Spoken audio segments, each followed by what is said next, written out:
ಇದು red Napier ಅಂತ ಹೊಸ್ದಾಗಿ ಬಂದಿದೆ ಫಾಡರ್. ಇದು ಎಲ್ಲ ಯಾವುದೇ ಎಲೆ ಆದರೂ ಹಸಿರು ಕಲರ್ ಇರ್ತದೆ ಮೇವು. ಇದು ರೆಡ್ ಕಲರ್ ಬರುತ್ತೆ. ಇದು ಸೇಮ್ ಮೊದಲನೇ ಕಟಾವು 75 ದಿನ 80 ದಿನಕ್ಕೆ ಬರುತ್ತೆ. ಆಮೇಲೆ ಸೈಮಲ್ಟೇನಿಯಸ್ 40-45 ದಿನಕ್ಕೆ ಕಟಾವು ಬರ್ತದೆ. ಇದು ಸ್ವಲ್ಪ ಈ ಇಳುವರಿ ಕಡಿಮೆ, ಅಂದರೆ ಎತ್ತರ ಕಡಿಮೆ ಬೆಳೀತದೆ, ಇಳುವರಿ ಕಡಿಮೆ, ಆಮೇಲೆ ಸ್ವಲ್ಪ ಸುಂಕಿರ್ತದೆ. ಅಂದರೆ ಸುಂಕು ಅಂದರೆ ಮುಳ್ಳು ಹಿಡಿದು ಮುಳ್ಳು ಇರುತ್ತೆ. ಇವತ್ತು CO4ಗಿಂತ ಚೆನ್ನಾಗಿದೆ, ಬಟ್ ಇಳುವರಿ ಸ್ವಲ್ಪ ಕಡಿಮೆ. ಸೂಪರ್ ನೇಪಿಯರ್ ಅಂತ ಇದು 16 ಅಡಿ 15ರಿಂದ 16 ಅಡಿವರೆಗೂ ಬರ್ತದೆ.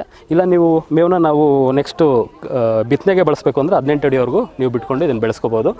ಇದು ಕಡಿಮೆ ಜಾಗ, ನಮ್ಮ ಹತ್ರ ಕಡಿಮೆ ಜಾಗ ಇದೆ, ಹಸು ಜಾಸ್ತಿ ಇದ್ದಾವೆ ಅಂಥವಕ್ಕೆ ನಾವು ಇದನ್ನು ಸೂಟ್ ಮಾಡ್ಕೋಬೋದು.